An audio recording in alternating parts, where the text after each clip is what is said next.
Hi, I'm Larry Stanley from Calgary, Alberta, Canada, and I travel all over the world to talk about my favorite topic. Success is all about relationships. In 1896, the Italian economist Vilfredo Pareto published a study in which he determined that 80% of the wealth of Italy was held by 20% of the families, and thus began the 80-20 rule, or the Pareto principle. And it is my opinion that in our small business, 20% of our success is due to our clinical knowledge of skills, and 80% is due to everything else. And I like to talk about that 80%. And we're all familiar with the golden rule: do unto others as you'd have done unto yourselves. But what if our clients, our patients, and our team don't want what we want for them? I much prefer the diamond rule, and in the diamond rule, we find out what it is that people want, and then find a way to give them what they uniquely desire. But how do we do that? Well, we form relationships with them. And how do we form relationships with people that we don't really know? Well, let's explore that. 2,500 years ago, the great philosopher and father of modern medicine, Hippocrates, published a book he called The Four Humors. And in this book, he divided our human personalities into four distinct types he called sanguine, choleric, melancholic, and phlegmatic, based on the liquids or the fluids flowing through our body. Now, I'm not going to go over the details of what those four things are, but just suffice to understand that our personalities were divided into four types. And that is how psychology remained for the next 2,400 years. 100 years ago, in 1921, Dr. Carl Jung published his book, The 8 Psychological Types of Self-Evaluation, where he created a wheel of self-development. And just like on a compass, you've got 4 points, north, south, east, west, and in between the points, you've got northwest and southeast. You've got 8 points on the compass. We thus had 8 points on the wheel of self-development. 7 years later, in 1928, Dr. William Marsden, the American psychologist, published his book, The Emotions of Normal People, and he took the work of Hippocrates and the work of Carl Jung and distilled personality types back into 4 distinct types he called A, B, C, and D, for assertive, buoyant, calming, and detached. And that is how personality testing has been for the last 100 years.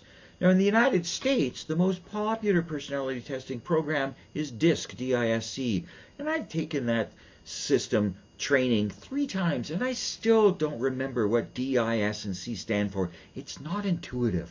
I much prefer a system out of Scotland called the Insights Discovery System, where we divide our personalities into 4 distinct color energies, and it's way easier to understand. So let's explore that. If we take a horizontal line, and on one side we have the extroverts, and on the other side we have the introverts. And we take a vertical line, and at the top we've got the task-oriented people, and at the bottom we've got the people-oriented people, and we create a circle in that. We have 4 quadrants, and we can fill those 4 quadrants with 4 colors. And on the upper right, the task-oriented extroverts are the red energy type people. These are the drivers of the economy. These are the leaders. These are the politicians. These are the business leaders. These are the CEOs, the captains of the sport teams. These are the people where when the going gets tough, the tough get going. They want to change the world.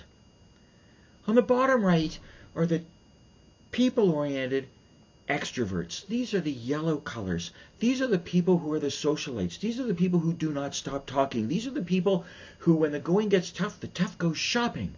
The yellows want to party with the world. They're the entertainers. On the lower left are the greens. These are the people-oriented introverts. These are the people who are happy helping other people. They're less about themselves and more about the rest of the world. This is where you see the majority of healthcare workers. These are the people who will volunteer at the food bank or at the pet store. These are the people who will want to repair the world.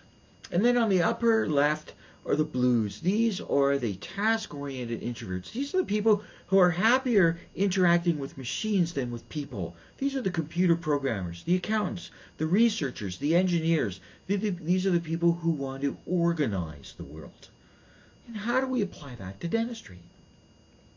Well, the reds, we have our meeting. My team has a meeting in the morning, every morning, and we discuss who's coming in. And 90+% of the people we see in a given day are people we've already met.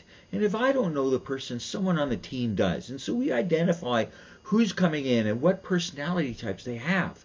And we identify the reds, and we know when they're coming in, and we got to get them out of the waiting room and into a chair right away, because they got places to go and people to see and things to do. You got to get them in and out on time. And they make decisions very quickly. You make recommendations and they're going to say yes, but you got to schedule them quickly too. Block book in your schedule. Be ready to do that. Otherwise, yes, Mr. Jones, we can do your crown on the lower left corner, but it'll be sometime next month or the month after that we can get to it. And that's not going to work for them. The yellows want to party with the world.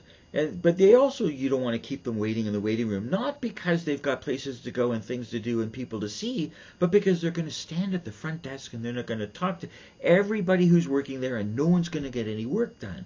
Get them out of the waiting room, into a chair, give them some social media, give them the internet, give them an iPad, give them something to do that's going to keep them occupied. And they too will make their decisions quickly, but they're also going to change their minds very quickly.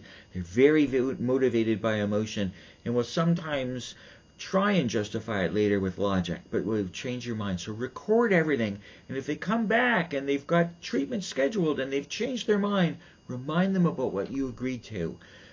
Tell them about how they're going to feel about it, or how it's going to make them feel, and they will revert back to their original decision and carry on. The greens want to repair the world. They're not about themselves. They're about everybody else. So they're okay with waiting for you. It's okay. I brought my own book to read. And you'll see it. They always have their own book to read with them. But they are not motivated by what you can do for them. They want minimal levels of dentistry. They're interested in their health and staying healthy, but that's the extent of it. They would rather use their money for other things. They are very slow to making decisions about themselves, but ultimately they will trust you and they will do what you recommend. They just need time to process what you tell them about themselves. The blues, on the other hand, want to organize the world. They too are okay with waiting. So have something technical for them to read. Business magazines, popular mechanics, popular science, something that's going to engage their mind while they're waiting for you. But there are limits, because they got things to do too. They got to get back to their work. They're going to be interested in how long the dentistry will last, what the materials are being used, what's the research behind it. And they're not going to say yes right away. They're going to take the information you give them, and they're going to go home and they're going to research the heck out of it. So if you don't know your stuff, they're going to catch you on it, and they're going to find another place to go. But they will generally accept your recommendations if you know what you're doing.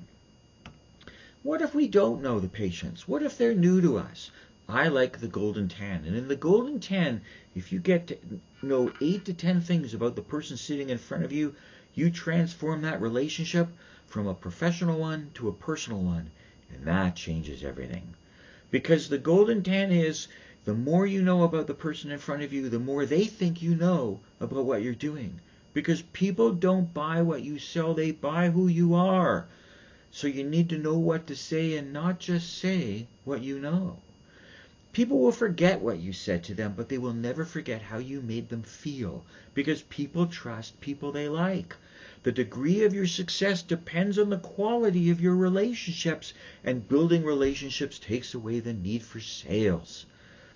How can I help you with your conference, your meeting, your study club, or your business? The Insights Color Energy System is a great way to be used to change how you meet, greet, treatment, plan, and schedule your patients, how you hire, train, and lead your teams. For internal and external marketing, especially for your website, for social media, and more. It's a system that is simply powerful and powerfully simple, because success is all about relationships. I have 1 hour keynote, 2 hour, 3 hour, and half-day workshops and seminars. How can I help you make your conference a success? Thank you.